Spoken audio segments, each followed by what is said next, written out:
up to the same old fight, chasing shadows in the night. Promises made, but I let them fade. Caught in the cycle, I'm feeling betrayed. Round and round, I'm losing ground. Trying to break free, but I can't see. These negative patterns are haunting me. Nights turn to days, I'm losing my way. Thought I found peace, but it's led me astray.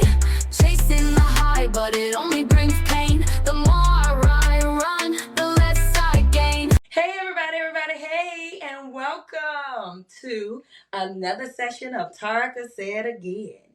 And today we have with us Mr. Deke Warner, who is a fitness promoter for bodybuilders. Yes, I am. All right, just all type.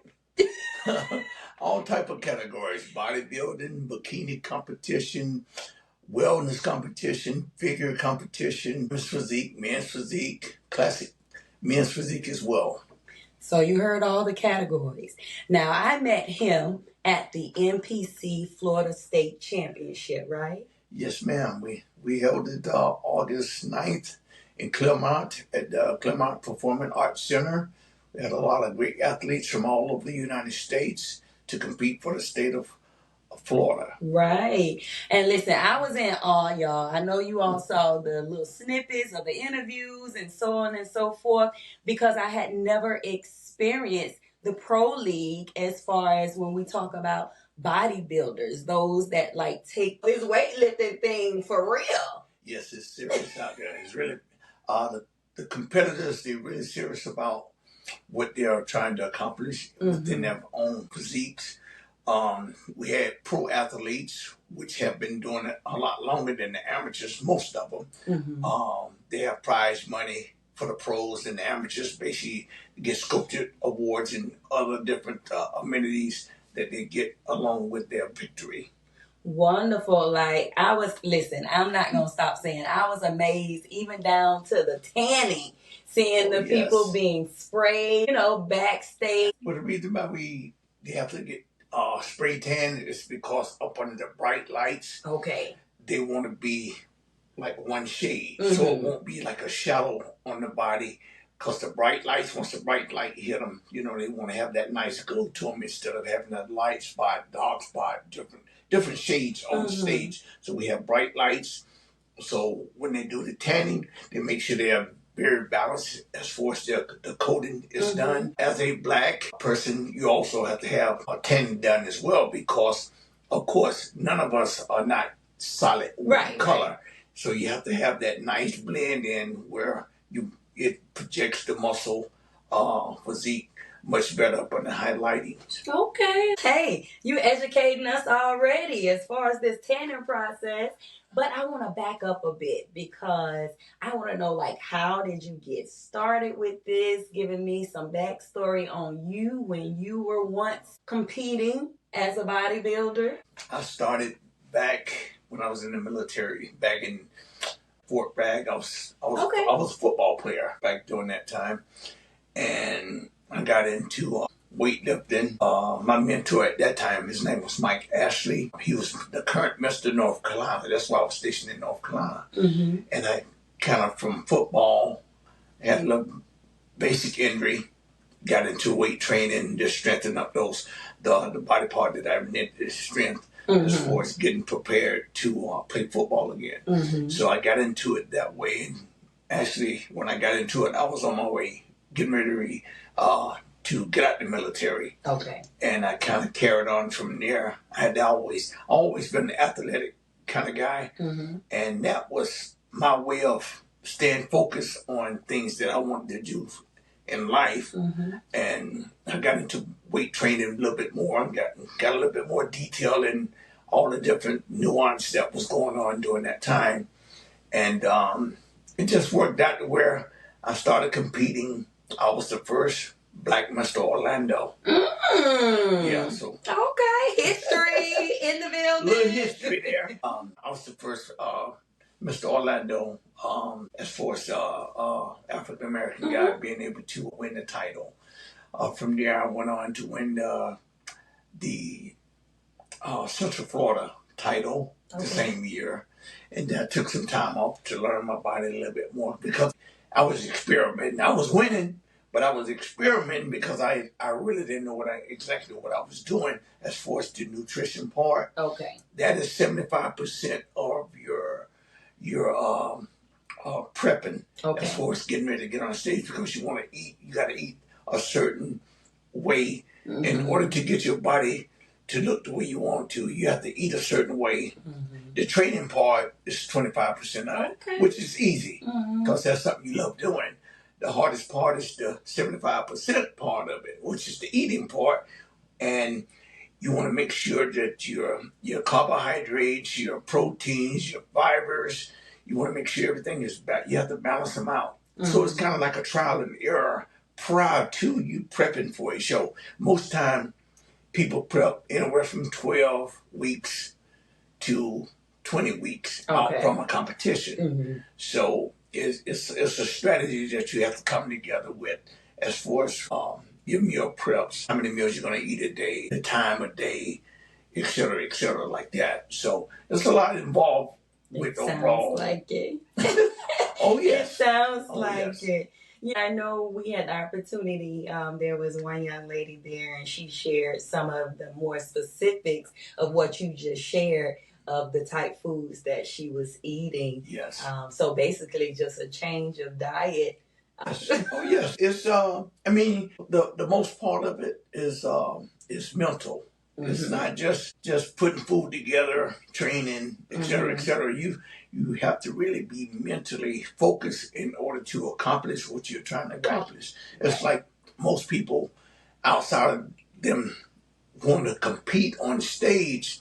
If you're trying to lose weight, you know, that mental part, the focus part, where you talk to yourself, this is what I need to do.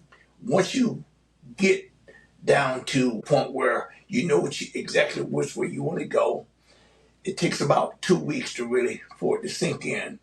Once after the 2 weeks of getting yourself prepared, eating the certain meals that you need to eat, the certain type of foods, after 2 weeks, it gets a little bit easier as far as having your meal prep. Like, for instance, myself, when I was preparing for competition, I would prepare all my meals on Sunday. Back during this time, I was eating a lot of chicken breasts. So I would have several pans of chicken breasts baked, no skin. I would bake a whole, say for instance, like 12 pieces of chicken breast, bake them, and I would have my meals set up along with brown rice, broccoli, or either asparagus. It's a lot of different other things that I can throw in there. But anyway, I would prepare them according for the next day. I would have, for instance, 4 meals. I would eat at certain times. About every 2.5 to 3 hours, I would eat a meal. But everything was already prepared. That way, if you start getting in the mode of eating low fat, which chicken is one of the lowest fat foods that you can eat as far as your protein wise. So when you break down that as far as your body to lose the body fat, you're going to crave more foods. And then along with your carbohydrates, you're setting your standard at a certain level, say like 150 grams to 200 grams per day. You will break your meals down, say for instance like 20 hours. You would break your meals down like 50, 50, 50, 50, and them 4 meals. That would end up being 200 grams of carbs per day. Along with your chicken breast, you have a certain amount of chicken breast that you would consume, like 33, 35 grams, not grams, but 35 grams of protein that you would consume per meal. So you add that up throughout the day. Your fibers, you really don't kind of add too much of that in there because it goes right through you. But your fibers would help cleanse you. As time go, your body get used to it, and you get hungry throughout the day, and you find out, hey, what's going on here? You be hungry, all of a sudden you just finished eating. Within 2 to 3 hours prior to the next meal, you find yourself hungry. So in order to not steer going to cheat, we call it cheat meal. Where you go and get you something, a snack, something that you shouldn't have, candy, honey bun, something sweet. Mm-hmm. That's what you usually crave when you're eating strict, is something sweet. So in order to avoid that, you may have a handful of natural almonds, or have yourself a rice cake, a plain rice cake, or you may have yourself something like a scoop of peanut butter. Once that's a good natural fat that your body can consume. Because once your body starts breaking down the fat, it creates more food. So you want to substitute that extra with something like almonds, a little bit more healthier. Yeah. I prefer the almonds out of what you just said. The almonds. But in listening to all of the breakdown and paying attention to the measurements, the various grams and whatnot, it seemed like establishing that routine, like you said, having the mindset and establishing those routines. And I also heard you mention that it gets easier the more you do it. So that just puts me back to where they know I always talk about addictive patterns. Oh, yes. So that what we do in repetition. And that's a positive, right? Yes, and it is. And as a former bodybuilder and still being in that arena, I say you all are addicted to your workouts, your training, your diet, all of that. So that's a positive addictive pattern. No doubt. You want to see, the thing is, it's a way of life for most people that's in this circle. It's a way of life, because a lot of people in their family, they have found out that their family member have had, high cholesterol or a heart disease or some type of ailment that is passed along. So you can avoid, not totally eliminate, because certain things you can avoid. Genetically wise, that DNA is powerful. Right. It may skip. It may go from your grandparents to great grandparents. It may skip a generation and catch on to the next one.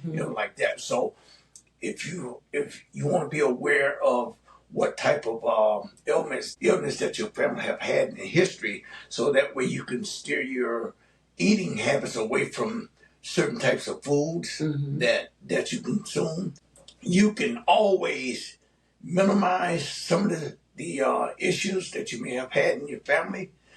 Minimize it by lowering certain type of foods that you have.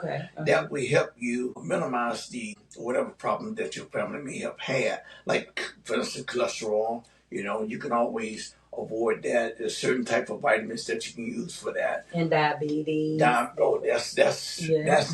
one of the major ones in the black community is diabetes. And a lot of people don't really take diabetes serious. They think the doctor, I'm gonna go ahead and do this, do that. Diabetes is really from actually getting back to the sweets. That right there, you have to, that sugar, it's deadly. A lot of people don't realize that, but that sugar, it can take you out. Once you start having little things that happen to you, and as far as having diabetes, it prolongs if you're not exercising, drinking fluids like you need to, eating the correct way, it will shorten your life. Yes, definitely. And just listening to you, you're on target again, back to the book, Addictive Patterns, because I always say addictive patterns can be three things. And you talked about it going from one generation to another, or possibly skipping. That's dealing with that DNA or what's hereditary. That's one, and then we talk about learned behaviors, and that could be the type of eating, the foods that you grew up on. Sometimes we may continue because that's what we knew, right? Growing up, that's what mama cooked, that's what daddy cooked. But then sometimes we get away from it. It's like, because we know it's not healthy for us, and we try to break those, as I say, my third thing is those generational habits of things of what we've been taught. But nowadays, versus 20 or 30 years ago, the foods are not as pure as it used to be. So actually, your parents, your grandparents, etc., actually they lived longer versus today because of the different ingredients that they put in the foods. Just take, for instance, nectar, say a fruit. It has to come from, say, coming from Mexico. Well, they have to use chemical spray to put on that fruit to get it from point A to point B. You know, so that chemical, what is that chemical actually doing? So you're not really getting the purity of that fruit. The only thing it's doing is maintain the fruit until it gets here, and then you never know how long it's going to be before it's put out there on the shelf for somebody to purchase. So that's how long I couldn't tell you the words of the different type of chemicals that they would use, but they're using chemicals. Right. I know that much. We just hear them say like pesticides or something like that. But that's a chemical that's prolonging that fruit, the vegetables, anything that we get, especially right now we having issues with what's going on around the world. We can't have our fruits and everything picked now because we're having the issue with in the United States with the tariffs going on with the farmers. They don't have anybody to pick the fruit, et cetera, et cetera. So, you know, that's going to prolong the vegetables, the fruits, and all these different things that you get even longer. And then when you get it, by the time you get it from point A to point B here, how long is it going to be up to be able to sell it? So therefore, they got to put more chemicals on it in order to maintain the freshness on the prolong it in order the life of that. Yeah, you know, so it's a good conundrum right now. What's going on? Exactly, and that's the perfect word for it, because I'm a witness of where you talk about spraying those chemicals, because not only the fruit that you mentioned, but I know for a fact, like cherries. I love cherries, but because of whatever different fruits, I get an allergic reaction. Oh yeah. It's like my throat starts to itching, and you know. Hey, getting back to that, just that alone, when you go to your doctor, and your doctor's gonna always ask you if they're gonna prescribe some type of prescription for you. Are you allergic to this? Are you allergic to that? Well, we consuming foods that we don't know that we're allergic to until we bite into it. Once we bite into it and we have a side effect from it, and then you be trying to figure out, me, myself, always picture kind of photo memory backwards, rewind to find out, what did I have to eat today? Right. And then you're like, I had this, I had this, I had this. And you can kind of figure out what you had that you don't normally have. Right. And pinpoint where it's coming from. Right. But I mean, that's easy said than done, but it's kind of hard when you're running around doing so many different things. You know, it's kind of hard to pinpoint it accurately. Right. But most of the time, that's why the doctors always ask you, are you allergic to this, allergic to that? Because they don't want to be liable for that. Right. Well, continuing, do you feel, because you gave us a little bit about you as a bodybuilder, do you feel that the standards as a bodybuilder, if it has changed from when you were participating to now overall? Oh, yes. Overall, it has changed tremendous. Actually, the guys are bigger. Okay. The guys are much bigger. Okay. When I came along, it was only just two categories. Okay. It was men bodybuilding and women bodybuilding. Wow. Yes. It was just those two categories. Okay. And as years have gone past, sport have evolved into a much larger. They have fitness now. They have fitness, meaning women's fitness, where they do a lot of different acrobatical movements on stage to music, show flexibility, strength on that category. Then you have women's physique. Women's physique is similar to like a women's bodybuilding. The women's bodybuilding has pretty much died down because the women was getting a little bit too big, too muscular. Okay. So it's still out there, but not as more prevalent as it used to be. They're going to more of a athletic type body, muscle, but not overly muscular. They want to keep that. They're trying to keep that feminine to to the overall package that the women's physique. Then you have figure. Figure is like a ballerina doll, Okay. where they just stand and they judge the physique from front, the side, to the rear, to the side, and back to the front. Okay. Overall symmetrical body with balance. Then you have bikini competition. Bikini is more of your Barbie doll type physique, but also a little bit of muscularity, not very much, a little bit of muscularity, nice, nice symmetry, nice lines that we would as a judge, we have that criteria of what to actually look for. Mm-hmm. So the nice lines on that, very feminine, very elegant in the movements. Then we also have wellness now. Wellness is a new one. Yeah, it's probably been around, maybe about 4 or 5 years now. Whether young ladies are muscular, but not too muscular up top. Mm-hmm, mm-hmm. But they have massive legs.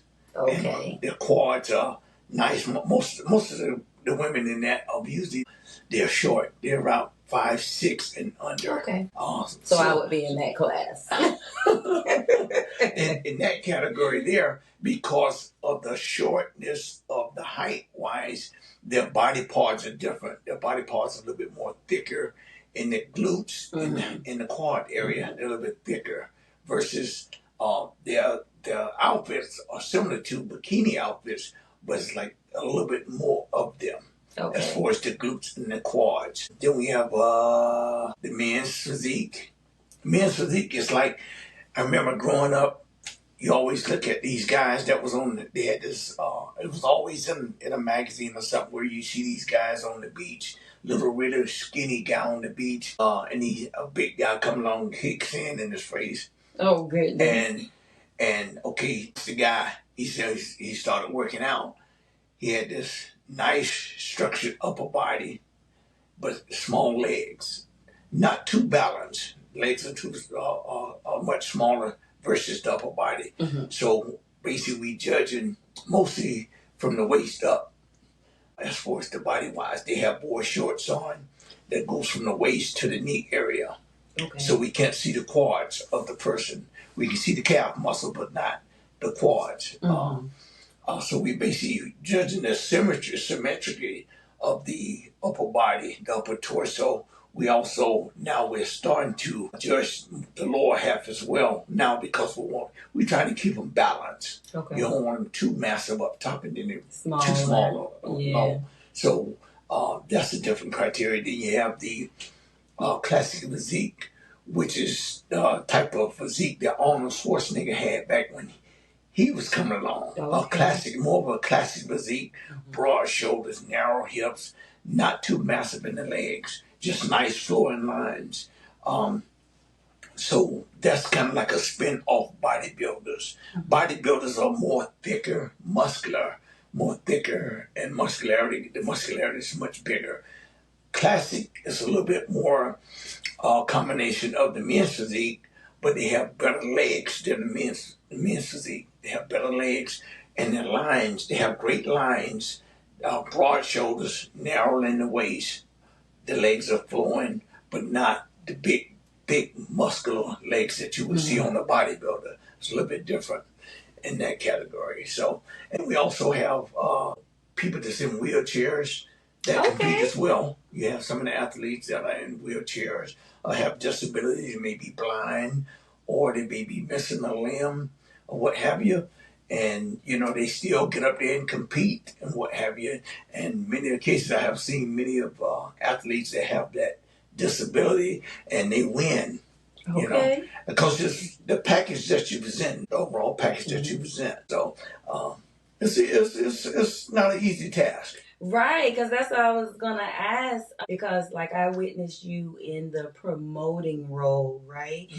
And I was going to ask, as your experience, like when you were a competitor, how did that influence you as a judge today?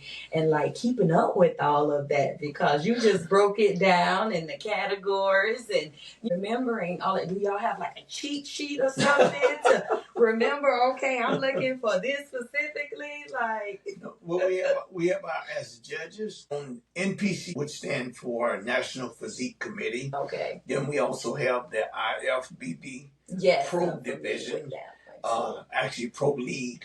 The different categories, that's IFBB Pro League is for the pros, and then the NPC, which is National Physique Committee, they're for the amateurs. So we have a criteria that we judge as far as the NPC goes.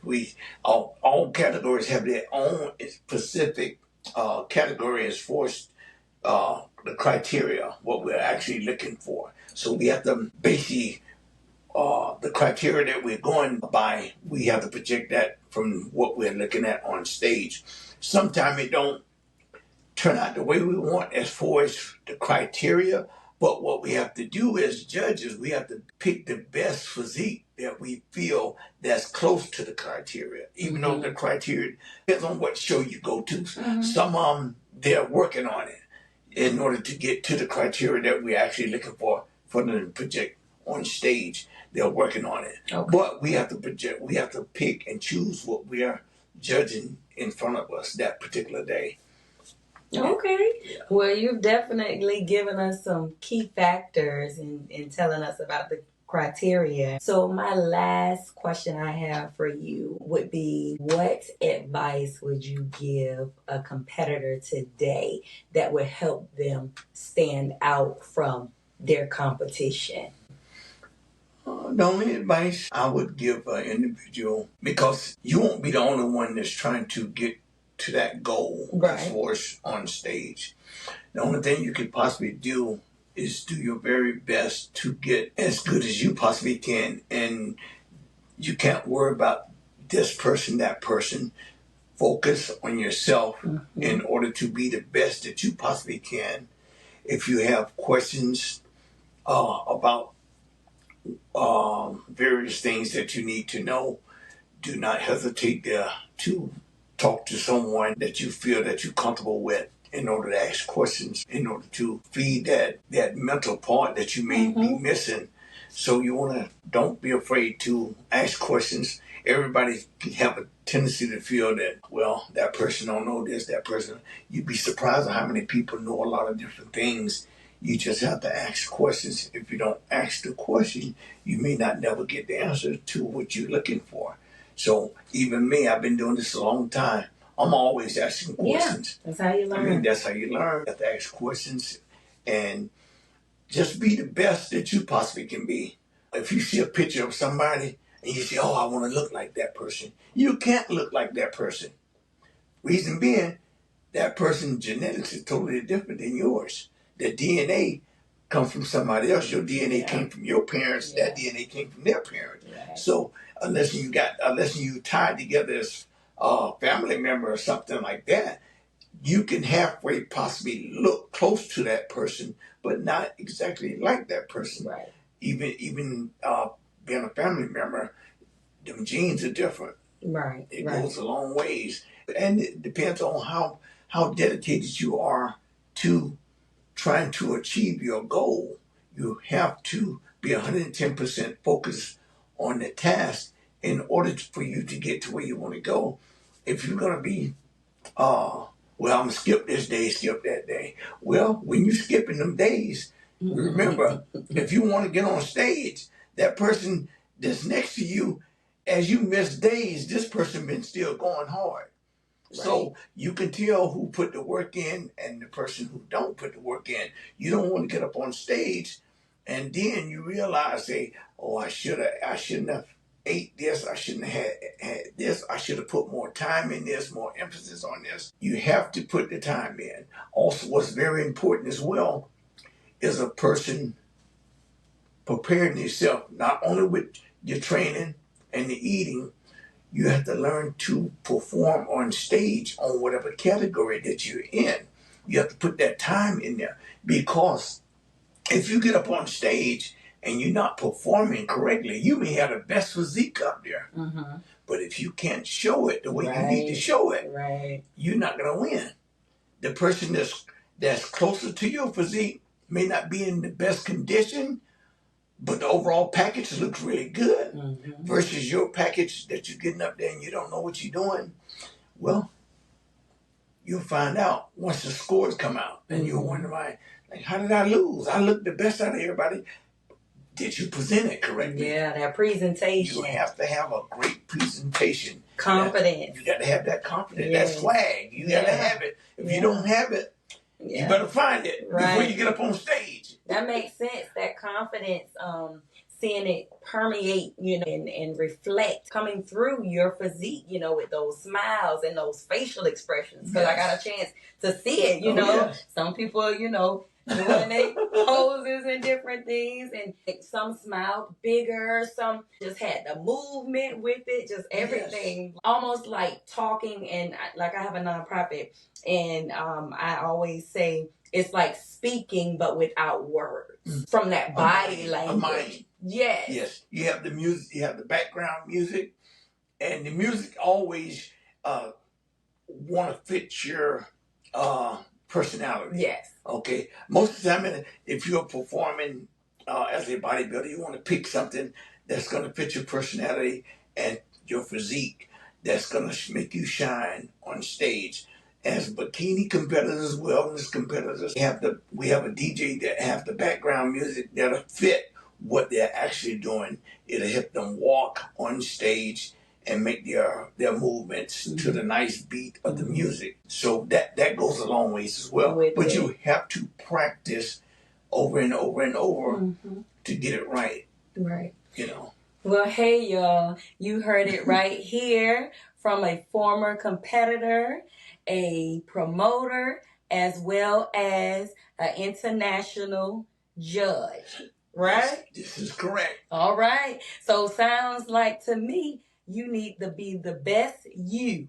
Just keeping it simple, being the best you. He talks about mindset, and within the office here during this series, the coaches and the trainers, they've been talking about that mindset. He mentioned being focused, staying focused on whatever your goal is, whatever you have in mind. If you're trying to reach that, staying focused. You have to stay focused. That's key. That's key, focus. And don't let anyone tell you that you can't accomplish what you want to accomplish. Right. Y'all heard it. Thank you all for tuning in for another session of Tarika Said Again. Please do not forget to share, like, and subscribe to our YouTube channel, Addictive Patterns. And we are also on iHeartRadio and Spotify. Have a good one.